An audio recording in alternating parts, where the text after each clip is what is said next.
गुरुर्ब्रह्मा गुरुर्विष्णु गुरुर्देव महेश्वर गुरुरेव परं ब्रह्म तस्मै श्री गुरवे नमः।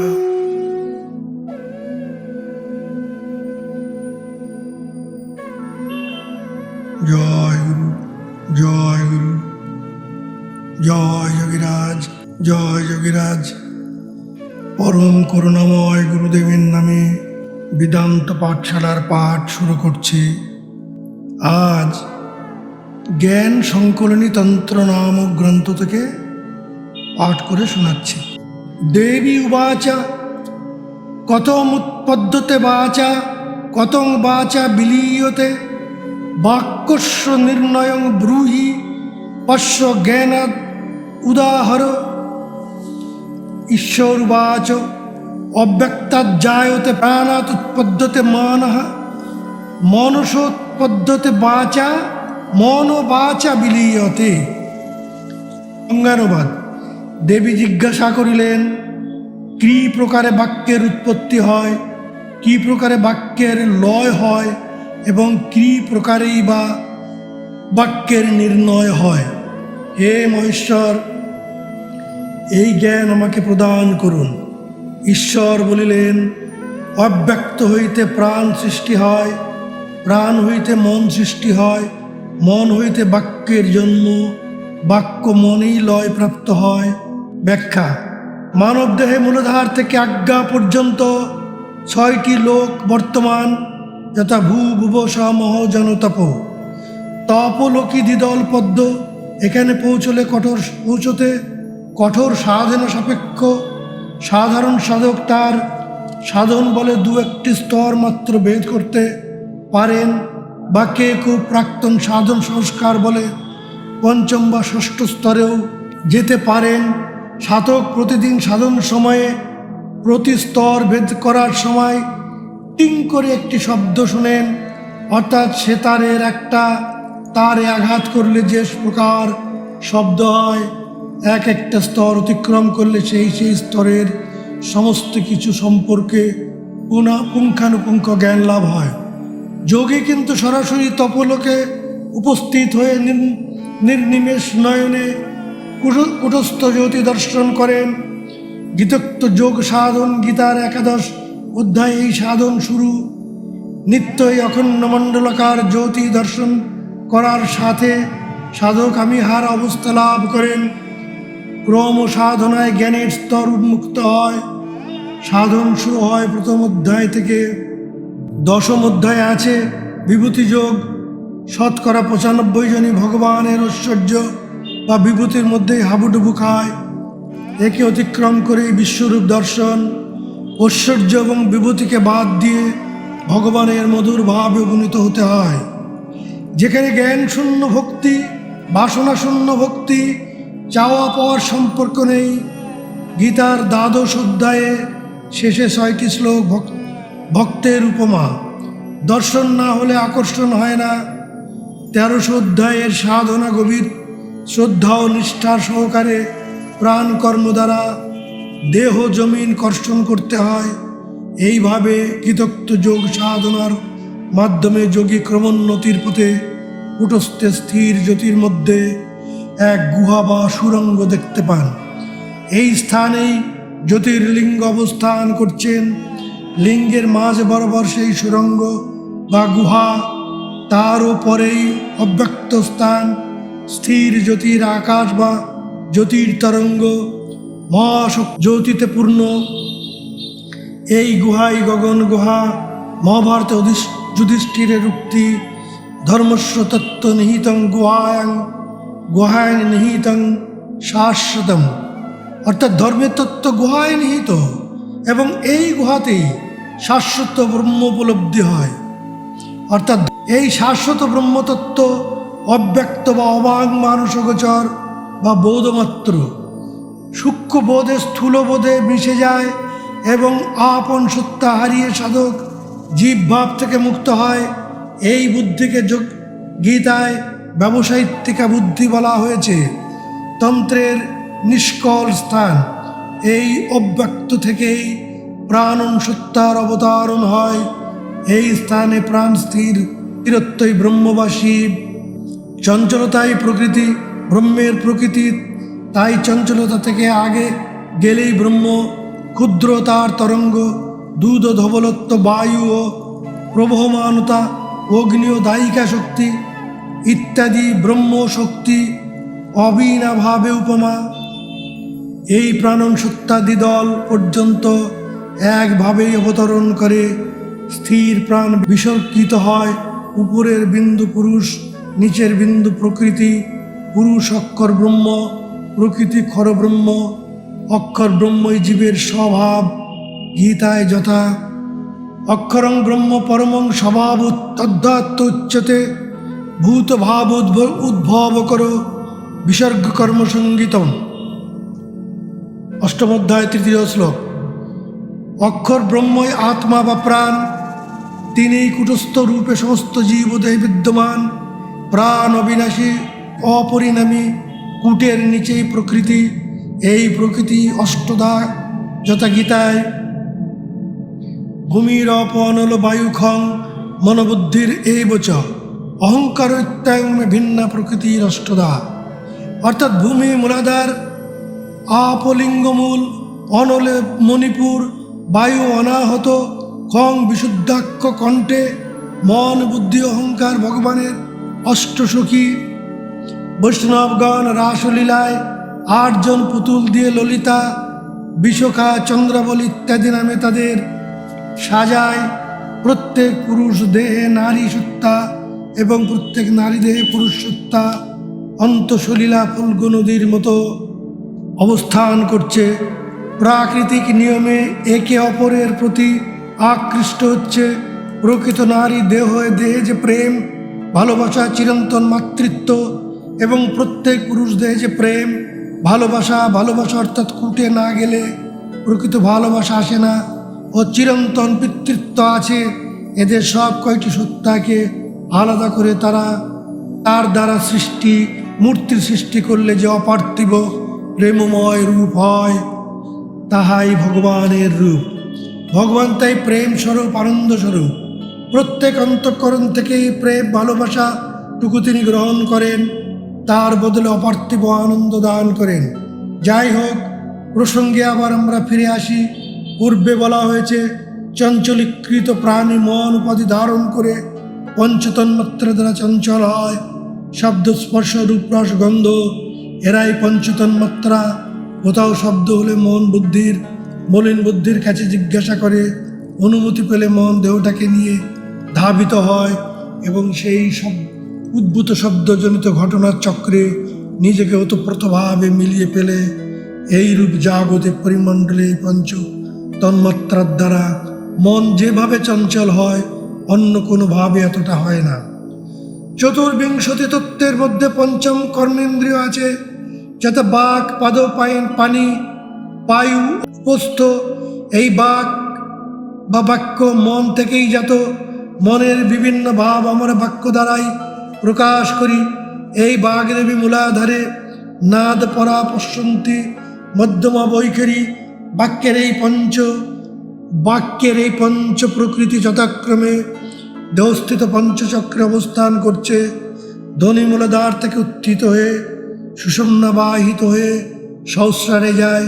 নাদ ওঙ্কার দীর্ঘ প্রাণায়ামে যে নাদ ধ্বনি সাধক শ্রবণ করেন, মন তাতেই লয় প্রাপ্ত হয়। স্থূল মন এই প্রাণায়ামের দ্বারা স্থির মনে পরিণত হয়। শাস্ত্রে তাই বলা হয়েছে, মন এই ধ্বনিতে মনোবাচা বিলীয়তে লয় প্রাপ্ত হয়। স্থির মনি প্রাণ, স্থির প্রাণী ব্রহ্ম। দেবী উবাচ কস্মিন স্থানে বসেত সূর্য, কস্মিন স্থানে চ বসেত শক্তি, কস্মিন স্থানে বসেত বায়ু, কস্মিন স্থানে বসেত মন। ঈশ্বর উবাচ তালুমূলে স্থিতশ্চন্দ্র, নাভিমূলে দিবাকর, সূর্যাগ্রে বসতে বায়ুশ্চ চন্দ্রাগ্রে বসতে মন, সূর্যাগ্রে বসতে চিত্তং চন্দ্রাগ্রে জীবিতং প্রিয়ে। এতযুক্তং মহাদেবী গুরুবাক্যেন লভ্যতে। অনুবাদ: দেবী জিজ্ঞাসা করিলেন, সূর্য, চন্দ্র, বায়ু এবং মন কোথায় অবস্থান করে? ঈশ্বর কহিলেন, তালুমূলে চন্দ্র, নাভিমূলে সূর্য। সূর্যের অগ্রে বায়ু এবং চন্দ্রের অগ্রে মনের অবস্থান। চিত্ত সূর্যের অগ্রে এবং প্রাণ চন্দ্রের অগ্রে বসতি করেন। গুরুর উপদেশে এই সমস্ত তত্ত্ব পরিজ্ঞাত হওয়া যায়। উল্লিখিত শ্লোকে চন্দ্রের উল্লেখ 3 বার আছে। প্রথম চন্দ্র তালুমূলে যোগ সাধনের প্রাক্কালে যোগীর জিহ্বা দীর্ঘতর করার জন্য এক বিশেষ প্রক্রিয়া আছে। জিহ্বা প্রসারিত হলে আলজিভ পার হয়ে তালুকুহরে ভগস্থানে প্রবেশ করে। এই স্থানে পৌঁছানোকে বলে জিহ্বা গ্রন্থিভেদ, ব্রহ্মগ্রন্থিভেদ। এই অবস্থায় সাধকের ইন্দ্রিয় আদির প্রকোপ থেকে রক্ষা হয় এবং এক অনাবিল আনন্দ অনুভূতি হয়। যোগীরাজ বলেন, জিহ্বা উঠনে সে ইন্দ্রিয় দমন হোতা হ্যায়। সাধক রামপ্রসাদ বলেন, ঊর্ধ্ব জিহ্বা করি আনন্দ সাগরে ভাসি। জিহ্বা যত দীর্ঘতর হবে ততই ঊর্ধ্বে নাসিকা ছিদ্র বাম ডান পার হয়ে কপাল কুহরে পর্যন্ত প্রবেশ করে, অর্থাৎ ভ্রুদয়ের মধ্যস্থল পর্যন্ত স্পর্শ করে। এই স্থানকে অমৃত কূপ বলে, যথা শিব সংহিতায়।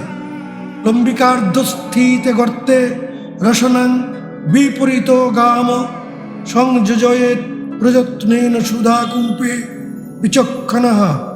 অর্থাৎ রসনা লম্বা করিয়া বিপরীত ভাবে তালুকুহরে অর্থাৎ কপাল কুহরে স্থিত সুধা কূপে সংস্থাপিত করিবে।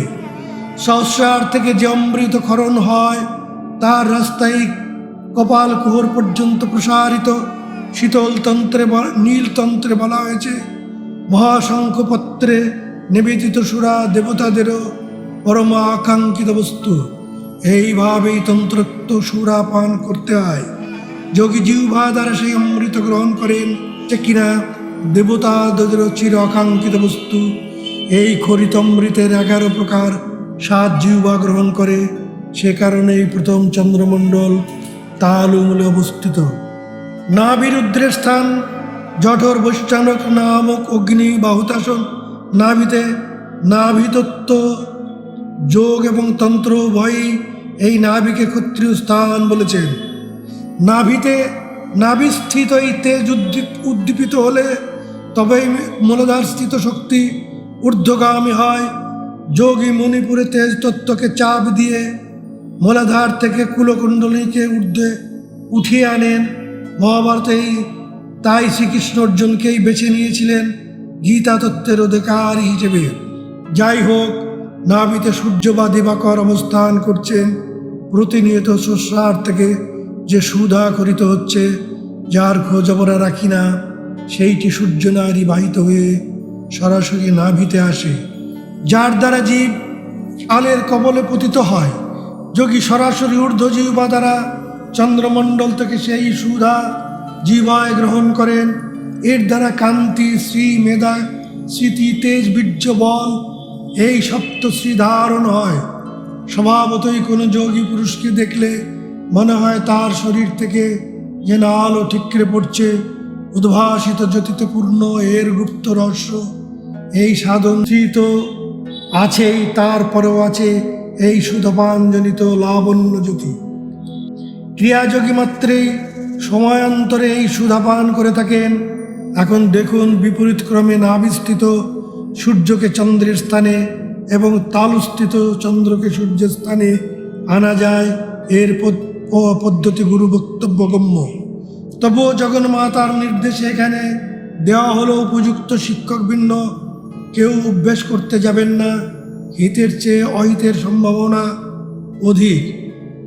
ভূমৌ শিরশ্চ সংস্থাপ্য কর যুগ্মং সমাহিত ঊর্ধ্বপাদ স্থিরবৃত্তা বিপরীত করি মতা। আর এক চন্দ্র মনের বিপরীত। জ্যোতিষীগণ মুনস্টোন ধারণ করতে বলেন। যাদের মন চঞ্চল, মনকে স্থির করতে সর্বশরীরে কয়েকশো মুনস্টোন বাঁধলেও মন স্থির হবে না।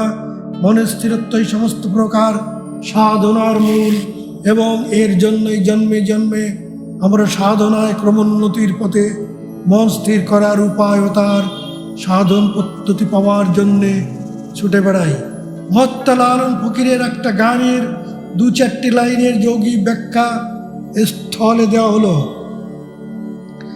চাঁদের গায়ে চাঁদ লেগেছে, আমরা ভেবে করব কি, 6 মাসের এক কন্যা ছিল, 9 মাসে তার গর্ভ হলো, 11 মাসে 3টি সন্তান, কোনটা করবে ফকিরি। অদ্ভুত যোগাযোগ। এখানেও 2টি চাঁদের কথা বলা হয়েছে। স্বভাবতই প্রথম চন্দ্রমন, এটা হলো স্থূল মন। এই মন, স্থূল মন বিষয় থেকে বিষয়ান্তরে প্রতি মুহূর্তেই দৌড়ে বেড়ায়। পঞ্চতন্মাত্রার সাহায্যে কামনা বাসনা রাজ্যে অলিক স্বপ্নে বিভোর হয়। এই স্থূল মন যখন সূক্ষ্ম মনে পরিণত হয়, অর্থাৎ স্থিরত্বের দিকে ক্রমশ এগিয়ে চলে, তখন বাহ্য চঞ্চলতা থাকে না। মন স্থির হলেই প্রাণ স্থিরত্ব লাভ করে। সাধারণ গৃহীদের পক্ষে হঠযোগ, নৈতি, দ্বৈতি, বস্তি, কপালভাতি ইত্যাদি সাধন করা সম্ভব নয়। তার দেহ গঠন অন্য প্রকার হওয়ার প্রয়োজন। এরপর রাজযোগ ও লয়যোগ, এ সাধন গৃহীত চাকুরিজীবীর পক্ষে সম্ভব নয়। তাই ভগবান শ্রী শ্যামাচরণ লাহিড়ী গীতার যোগ সাধন, যা কিনা সাধারণ গৃহীদের পক্ষে উপযোগী, যার মধ্যে হঠযোগ, রাজযোগ ও লয়যোগ একাধারে মিশ্রিত, সেই সাধন ঘরে ঘরে পৌঁছে দিয়েছেন। গীতা বলেছেন, প্রাণের প্রতিনিধি বায়ু আমাদের দেহে প্রতিনিয়ত প্রবাহিত হচ্ছে, তাকে ধরে মনকে বশ করা যায়। তখনই চাঁদের গায়ে স্থির মনের সাথে চাঁদ মানে চঞ্চল মন মিশে এক প্রকার তাৎপর্য বোঝায়। ভোগায়তন জগতে আমরা সবাই প্রকৃতি, বাহ্যত লিঙ্গ ভেদে যাই হই না কেন, অক্ষরই একমাত্র পুরুষ। দেহপুরে যিনি সদাবস্থান করেন, অর্থাৎ আত্মা, আত্মাই পুরুষ। বাকি সৃষ্টি পদার্থ সমূহ বিনাশশীল প্রকৃতি, যার ক্ষয় নাই, অর্থাৎ অবিনাশী, অপরিণামী, সৎ চিৎ শক্তিতে পূর্ণ, আনন্দময় বা যে আত্মা, তিনি সকল দেহপুরে অবস্থান করছেন কূটস্থে। কূটের নিচে অক্ষর ভাব বা প্রকৃতির স্থান, যার কূটস্থে স্থিতি হয় নাই, তিনি বাহ্যত পুরুষ হলেও তত্ত্বত প্রকৃতি। বৃন্দাবনে ভক্ত সাহাদিকা মীরাবাই সনাতন গোস্বামীর ভজন কুটিরে তার দর্শন প্রার্থী হয়ে গেলে গোস্বামীজি বলে পাঠান, আমি প্রকৃতি দর্শন করি না। মীরা তার উত্তরে বললেন, বৃন্দাবনে পুরুষ একজন, তিনি গোবিন্দ, অন্য কোনো পুরুষের অবস্থান আমার জানা নেই। গোস্বামী তার ভুল বুঝে মীরার সাথে কৃষ্ণ ভক্তির রসাস্বাদন করলেন। এদের কথোপকথনে আমাদের প্রত্যয় হয় যে সর্বলোকেশ্বর নারায়ণই একমাত্র পুরুষ, আমরা সবাই তারই প্রকৃতি। সে অর্থে লালন কন্যা শব্দ ব্যবহার করেছেন। আমরা সাধারণ লোকেরা 6টি রিপুর দাসত্ব স্বীকার করে 24 তত্ত্বের মধ্যেই আমার স্ট্যাম্প মেরে স্বপ্নবৎ জগৎ সৃষ্টি করেছি। মায়া অর্থে হ্যাঁ, যা কিনা পরিণামী, যার স্থায়িত্ব নেই, তার প্রতি আস্তিক্য বুদ্ধি, এটাই মায়া। এই মায়া দ্বারাই জগৎ সৃষ্টি, স্থিতি ও লয় কার্য ভগবান করছেন। গীতায় শ্রী ভগবান বলেছেন, দৈবী হি এষা গুণময়ী মম মায়া দূরত্বয়া মামেব যে প্রপদ্যন্তে মায়ামেতাং তরন্তিতে। সপ্তম অধ্যায়ের 14 শ্লোক। জীব মায়াধীন, ভগবান মায়াধীশ। মায়া গুণময়ী, সত্য-রজতম ও দৈবী, একে অতিক্রম করা কঠিন, কিন্তু যে ভগবানে সমর্পিত প্রাণ, তাকেই তিনি এই মায়ার জগৎ হতে তারণ করেন। 9 মাসে তার গর্ভ হলো। জীবাত্মার সাথে দেহিস্থ 11 ইন্দ্রিয়ের নিত্য সহবাস, এর দ্বারা গর্ভ সৃষ্টি হয়, অর্থাৎ ইন্দ্রিয়াদির প্রভাব ধীরে ধীরে প্রাণায়াম দ্বারা আত্মস্থ হয়। বাহ্য নবদার রোধ করে যোগী কুণ্ডস্থ জ্যোতি দর্শন করেন। নিত্য দর্শন করতে থাকলে প্রত্যাহার যম নিয়ম সাধিত হয়। গর্ভবতী মা যখন 7ম মাস উপনীত হন, তখন আর কোনো কাজ করতে হয় না। শাশুড়ি কাজ কমিয়ে দেন, সাধক অন্তর্মুখী হতে থাকেন এবং একাদশ ইন্দ্রিয়ের বাহ্যক্রিয়া বন্ধ হয়। বাহ্য নবদার রোধ করে একাদশ ইন্দ্রিয়ের স্থিরত্ব সাধনী পূর্ণ গর্ভাবস্থা। গর্ভস্থ 3টি সন্তানই 3 গুণ, সত্য, রজ ও তম। এর মধ্যে রজ ও তম ধ্বংস হয় এবং সত্যগুণ সাধককে ঊর্ধ্বে নিয়ে যায়। প্রকৃত ফকির অবস্থায় নির্বাসন ও আসক্তিশূন্য অবস্থা, এইটাই পূর্ণ সত্যগুণ অবস্থা। এই সাধকই ফকির হওয়ার যোগ্য। আমরা আবার মূল বিষয় ফিরে আসি। সর্বাগ্রে বায়ুর অবস্থান অর্থে ইরা পিঙ্গলা নামে 2টি শ্বাসনাড়ী যথাক্রমে বাম নাক ও ডান নাক দিয়ে প্রবাহিত। ইরাকে বলে গঙ্গা বা চন্দ্রনাড়ী এবং পিঙ্গলাকে বলে যমুনা বা সূর্যনাড়ী। আবার এভাবেও বলা যায় নাভিস্থান দিবাকর বা সূর্য, তার অগ্রে অনাহত বায়ুস্থান। সাম্ভবী মুদ্রায় কুটে মনকে স্থির করে খেচুরি মুদ্রার সাহায্যে জিহ্বাকে তালুমূল কুহরে প্রবেশ করিয়ে সহস্রারকৃত সুধাপান করাকেই বলা হয়েছে চন্দ্রাগ্রে জীবিতাং। জীবিতাং অর্থে প্রাণ, প্রাণী অঞ্চল হয়ে আজ্ঞা বা কুটে থেকে বিচ্যুত হয়ে অনুলোম গতিতে ক্রমান্বয়ে মূলাধার উপস্থিত হয়ে বহির্মুখী কাজ করে। এই স্থূলত্বকে সূক্ষ্মে পরিণত করতে হলে অন্তঃকরণের মধ্যে চিত্তের বিভিন্ন বহির্মুখী গতি রোধ করতে হয়। চঞ্চল প্রাণ হয়ে সূর্য নাড়িতে প্রবেশ করে চিত্ত নাম ধারণ করে। চিত্তের চতুর্বিধ অবস্থা শাস্ত্রে পাওয়া যায়। সাধনার বিভিন্ন সূক্ষ্মাতি সূক্ষ্ম গতি ও তার পদ্ধতি এখনও গুরুমুখে বর্তমান। বই পড়ে বা শাস্ত্র পাঠের দ্বারা পথকে জানা যায় না, যায় মাত্র পথে চলতে গেলে গুরু দরকার। আমাদের সমাজে ধর্মকে কেন্দ্র করে বহু ভ্রান্ত মত বা সিদ্ধান্ত আগাছার মতো বেড়ে উঠেছে। প্রকৃত আচার্যের খুবই অভাব। যারা আছেন তাদেরকে চেনাও খুব মুশকিল। সুতরাং শিব বাক্য গুরু বাক্যেন উপলভ্যতে কেমন করে লাভ করা যাবে? যোগ সাধনার এমন একটা স্তর আছে যেখানে পৌঁছালে সমস্ত জ্ঞান ভাণ্ডার আপোষেই খুলে যায়।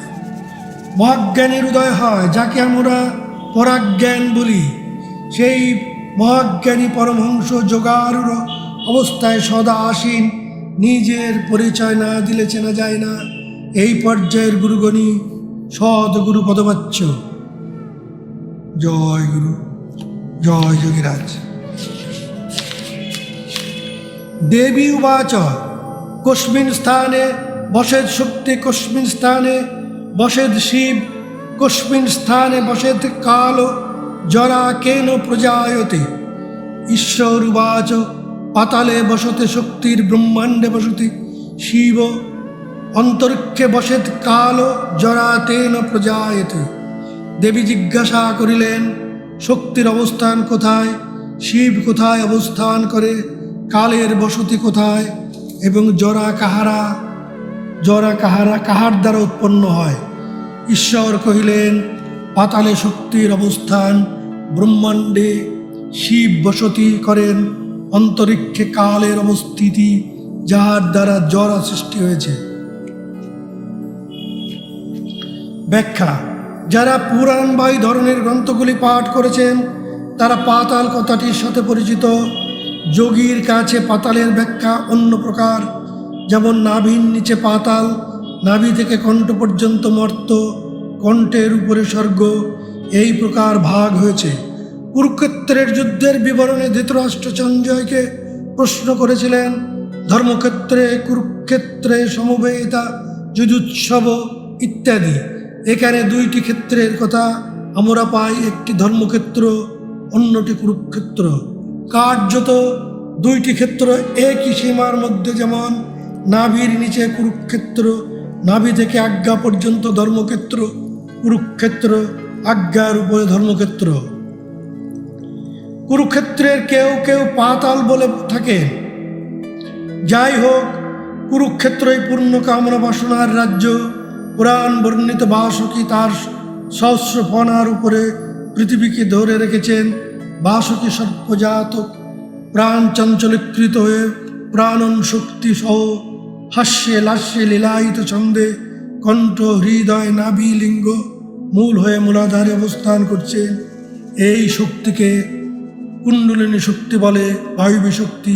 এই শক্তি প্রতিনিয়ত বহির্মুখী কর্মে লিপ্ত। সহস্র ফন অর্থে সংখ্যার নয় চঞ্চল মনের বহুবিধ গতির কথা বলা হয়েছে। মনের বৃত্তিমুখী গতি কুণ্ডলিনীর নিষ্ক্রিয় অবস্থা গতি। এই কুণ্ডলিনীর রূপ বাসুকী দেহরূপ ব্রহ্মাণ্ডকে ধারণ করে আছেন।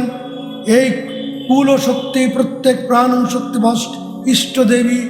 সাধন বলে একে ঊর্ধ্বগামী করলে চিত্তের বহির্মুখী গতির নিবৃত্তি হয় এবং শক্তিকে এই চণ্ডীতে সর্বভূত শক্তি রূপেরা সংস্থিতা বলা হয়েছে।